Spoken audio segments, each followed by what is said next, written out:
বিটিআৰত আদানী মাটি দিয়া নিদিয়া তাৰ লগত বিশেষ এটা প্ৰক্ৰিয়া লুকাই আছে।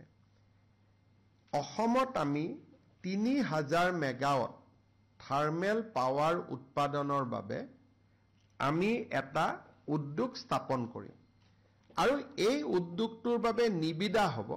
নিবিদাত আৰু কেইবাটাও গ্ৰুপে প্ৰতিদ্বন্দ্বিতা কৰিব আৰু ইয়াত ব্যয় হ'ব ৪০,০০০ কোটি টকা, 40,000 crores।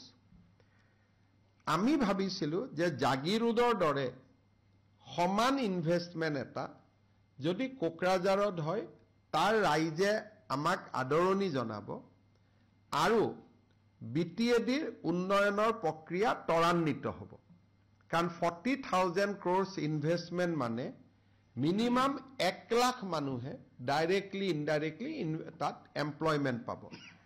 কিন্তু আমি এনেকুৱা বদনাম ল'ব খোজা নাই যে আমি কোনোবা ট্ৰাইবেলৰ মাটি আমি দখল কৰিব খুজিছো।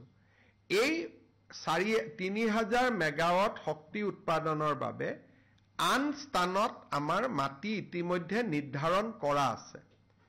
আমি মাত্ৰ বিটিএডিত ইণ্ডাষ্ট্ৰি যেনেকৈ এডভান্টেজ অসম হ'ল ৫ লাখ টকা ইনভেষ্টমেন্ট আহিব, বিটিএডিয়ে মনত ভাবিব যে গোটেইখিনি অসমে লৈ ল'লে আমাক একোৱে নিদিলে।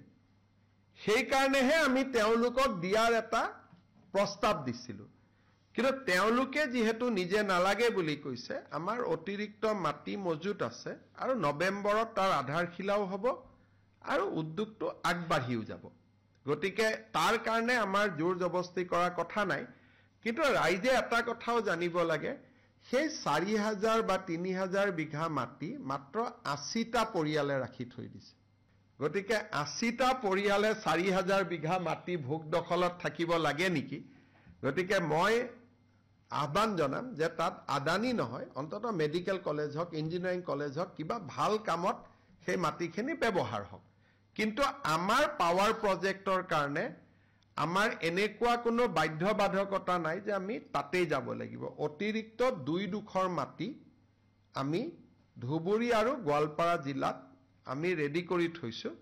গতিকে তাৰ পৰা যদি বিটিআৰে ভাবে যে আমাৰ ইয়াত নালাগে, আমি ডেফিনেটলি ধুবুৰী বা গোৱালপাৰাত এই প্ৰজেক্টটো কৰিম। কাৰণ উইদাউট শক্তি ২০২৯ চনৰ পিছত অসমৰ এটা ঘৰতো লাইট নজ্বলিব যদি আমি পাৱাৰ প্লান্ট নকৰো।